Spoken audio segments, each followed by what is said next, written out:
بسم الله الرحمن الرحيم.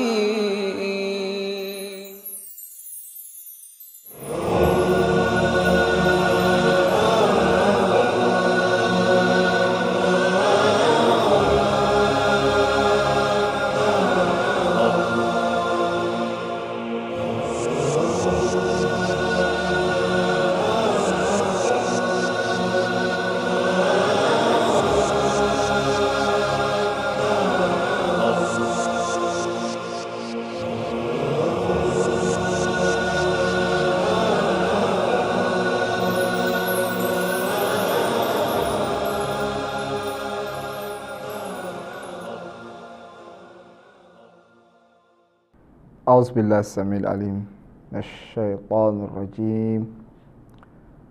بسم الله الرحمن الرحيم وبه نستعين وصلى الله على سيدنا محمد وعلى آله الطيبين الطاهرين. رب اشرح لي صدري ويسر لي أمري واحلل عقدة من لساني يفقه قولي. اللهم كن لوليك الحجة ابن الحسن صلواتك عليه وعلى آبائه في هذه الساعة وفي كل ساعة وليا وحافظا وقائدا وناصرا وذليلا وعينا حتى تسكنه أرضك طوعا وتمتعه فيها طويلا برحمتك يا أرحم الراحمين. Au nom d'Allah, le tout miséricordieux, le très miséricordieux, paix et bénédiction sur le noble de ses créatures, le saint prophète Mohammed sallallahu alayhi wa sallam, sur sa sainte famille, ses vertueux compagnons et celles qui suivront sa voie jusqu'au jour de la résurrection. Et de nous aider qu'il fasse de nous des musulmans vertueux qui nous quittent sans cesse sur le droit chemin. Chers frères, chères sœurs, dans notre émission précédente, nous parlions de la passion, n'est-ce pas, de l'âme. Inch'Allah, dans cette émission, nous allons, tant bien que mal, n'est-ce pas, aborder en fait la question de la passion de l'âme, étant donné que dans l'émission précédente, nous n'avions pas terminé le sujet. Alors, chers frères, chères sœurs, la question qui se pose est de savoir comment est-ce que l'être humain doit, n'est-ce pas, combattre son âme. Bien avant cela, c'est en fait de savoir que en fait la question de la passion de l'âme est une entrave, n'est-ce pas, en la croyance ou en la foi. C'est-à-dire que l'amour, n'est-ce pas, de son âme, les plaisirs, n'est-ce pas, de l'âme, c'est-à-dire le fait de se référer ou de courir, n'est-ce pas, après les plaisirs et l'amour, n'est-ce pas, de l'âme, cela en fait causera le fait que l'être humain puisse, n'est-ce pas, perdre, n'est-ce pas, la croyance ou même de ne pas avoir la foi ou la croyance en Allah subhanahu wa ta'ala. Ceci dit que lorsque l'être humain voudrait acquérir, n'est-ce pas, la foi, il faudrait qu'il puisse d'abord avoir, n'est-ce pas, la science. Une fois qu'il a eu, n'est-ce pas, la science, qu'il fasse de telle sorte afin de combattre, n'est-ce pas, les plaisirs, n'est-ce pas, de son âme, afin d'avoir, n'est-ce pas, la foi. Quelqu'un pourrait, donc, la connaissance elle-même pourrait être une cause d'acquisition, n'est-ce pas, de la foi, mais la connaissance n'est pas une cause nécessaire, en fait pas cause nécessaire, mais une cause complète pour l'acquisition, n'est-ce pas, de la croyance. C'est-à-dire que ce n'est pas quand l'être humain a en fait la science, que ce soit la science, n'est-ce pas, de Dieu, des principes fondamentaux de l'islam, les ramifications, que coûte que coûte, celui-ci pourrait avoir, n'est-ce pas, la foi. Mais la science concourt, n'est-ce pas, à l'acquisition de la foi. Quelqu'un pourra se poser la question de savoir comment se fait-il que la science n'est pas en fait une cause nécessaire à l'acquisition de la foi. On dirait que combien de personnes ont la connaissance de quelque chose, mais font des actions contraires à leur croyance. Souvent, quand on est en discussion avec un frère, avec une sœur sur un sujet, n'est-ce pas, bien donné, oui, nous sommes conscients de la véracité de celui-ci. Nous sommes tout à fait savants et nous savons que celui-ci est sur, n'est-ce pas, la bonne voie, mais notre égoïsme, n'est-ce pas, l'amour de soi-même, souvent entrave, n'est-ce pas, l'acceptation de ces véracités-là. De même aussi souvent, les prophètes qui nous viennent et que nous savons que ceux-ci sont sur la vérité, nous savons leur véracité même que nous savions, n'est-ce pas, notre propre personne. Mais malgré cela, nous rejetons. Souvent, les imams viennent. Nous savons qu'ils sont sur la vérité, mais on les délaisse et on n'accepte pas, n'est-ce pas, les propos. Alors, ici, un autre sujet qui rentre en ligne de compte, qui est en fait comment est-ce que le musulman doit, n'est-ce pas, combattre son âme. Comment est-ce qu'il faut, n'est-ce pas, combattre son âme. Quelqu'un dira comme ça que le fait de combattre son âme est exclusive à ceux-là même qui sont savants, et, n'est-ce pas, à ceux-là même dont l'âme n'a pas eu, n'est-ce pas, d'emprise, n'est-ce pas, sur elle. Parce que nous avons dit, pour que tu puisses combattre ton âme, n'est-ce pas, il faut avoir la conscience. Il faut également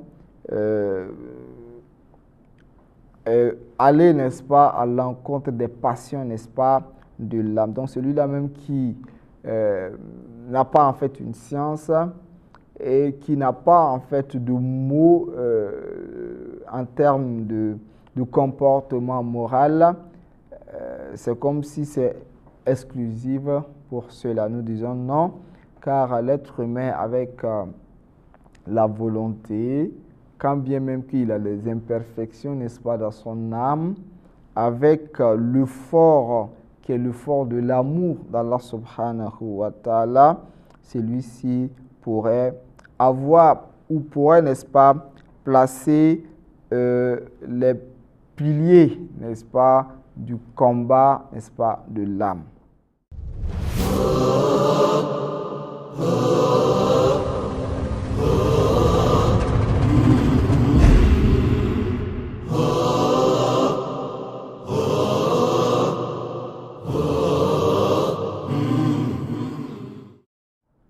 D'autres ont donné une vision qui consiste à combattre, n'est-ce pas, l'âme, c'est-à-dire aller à chaque moment à l'opposé de ce qui vaudrait en fait l'âme. C'est-à-dire pour pouvoir combattre ton âme, il faut mener, n'est-ce pas, une vraie bataille qui est en fait le fait même de pénaliser, n'est-ce pas, l'âme, comme on appelle, jeûner.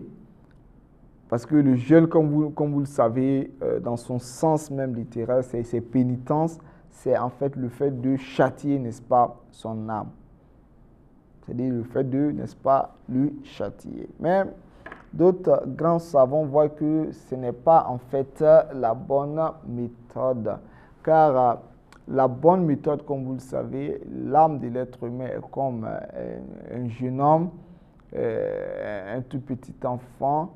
Donc, il faut le l'éduquer, n'est-ce pas à pas. Il ne faudra pas qu'on essaye de forcer, n'est-ce pas, l'âme comme n'est-ce pas, trop le forcer. Et pourquoi même dans les hadiths, l'imam Ali alayhi salam nous dit que l'âme tantôt fait face, tantôt, n'est-ce pas, donne dos. Il dit lorsque l'âme donne, n'est-ce pas, fait face, que on l'approvisionne avec les actes obligatoires, n'est-ce pas, et surrogatoires. Il faut le donner abondamment à faire, n'est-ce pas, les actes surrogatoires et les actes obligatoires. Il dit, mais lorsque l'âme donne dos, qu'à ces moments, il faut fournir l'effort afin de donner, de faire, n'est-ce pas, les actes obligatoires, de ne pas se baser, n'est-ce pas, sur les actes surrogatoires. Qu'est-ce que cela voudrait dire? Cela veut dire ne pas trop forcer, n'est-ce pas, l'âme. Car souvent, quand tu veux forcer l'âme, souvent tu peux tomber, n'est-ce pas, dans la bassesse, qu'Allah subhanahu wa ta'ala nous en préserve, n'est-ce pas, de la bassesse. Donc, d'autres savants disent que le fait de vouloir forcer, n'est-ce pas, l'âme, ce n'est pas en fait la bonne méthode. Mais la bonne méthode est de faire l'effort afin de susciter, n'est-ce pas, en lui, n'est-ce pas, la volonté, n'est-ce pas, de se perfectionner. Car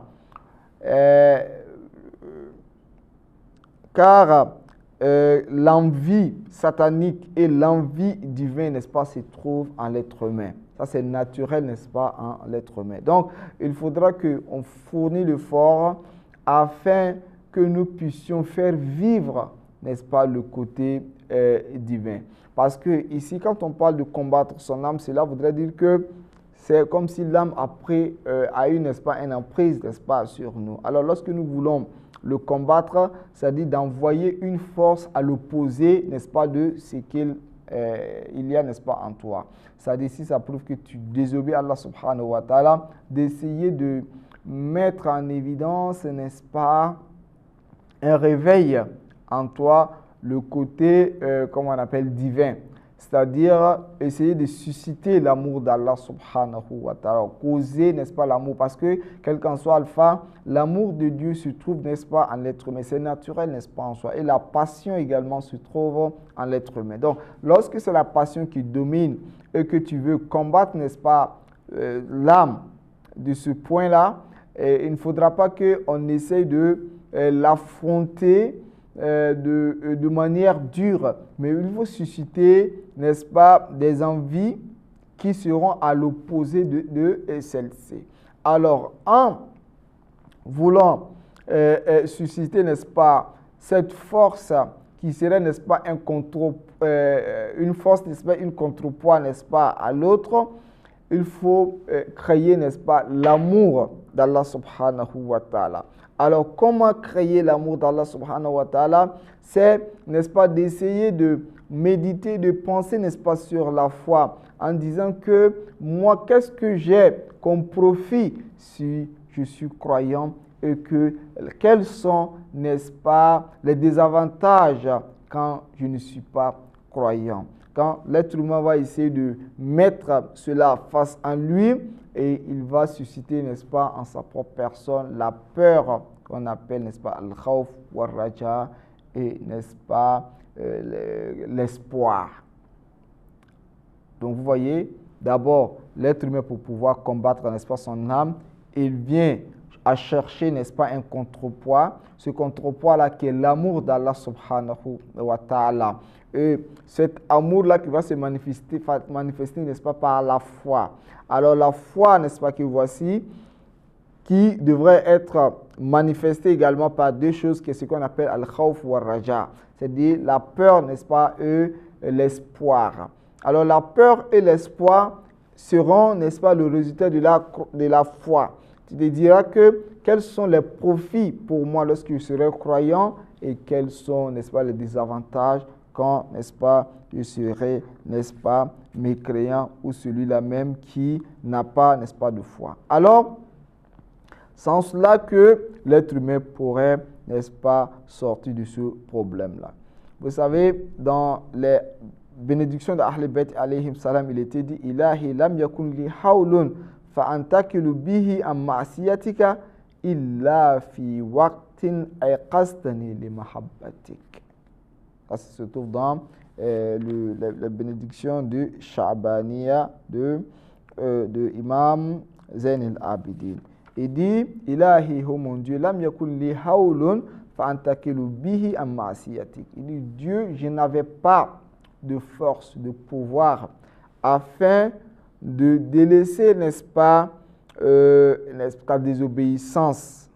Illa fi waqtin ayqastani li bahabbatik, sauf au moment dont tu m'as éveillé avec, n'est-ce pas, ton amour, où tu m'as éveillé, n'est-ce pas, de par ton amour. Donc, la seule chose que l'être humain pourrait utiliser pour combattre, n'est-ce pas, son âme, c'est l'amour, n'est-ce pas, d'Allah subhanahu wa ta'ala.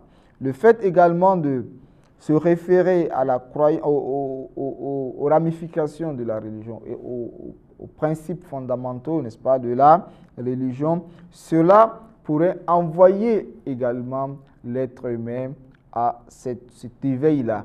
Mais cela, n'est-ce pas, ne suffit pas. Mais c'est l'éveil, n'est-ce pas, de l'amour d'Allah subhanahu wa ta'ala. La peur et, n'est-ce pas,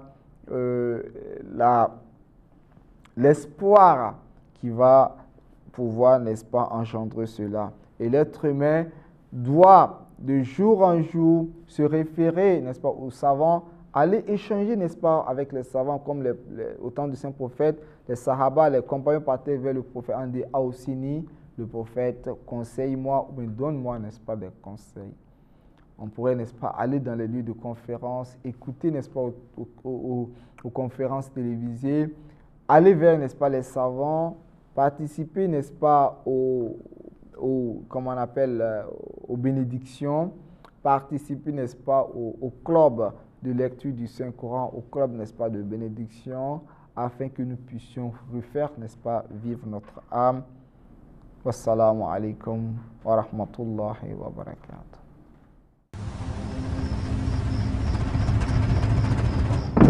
لا إله إلا الله ربنا ورب آبائنا الأولين لا إله إلا الله إلها واحدا ونحن له مسلمون لا إله إلا الله لا نعبد إلا إياه مخلصين له الدين ولو كره المشركون لا إله إلا الله وحده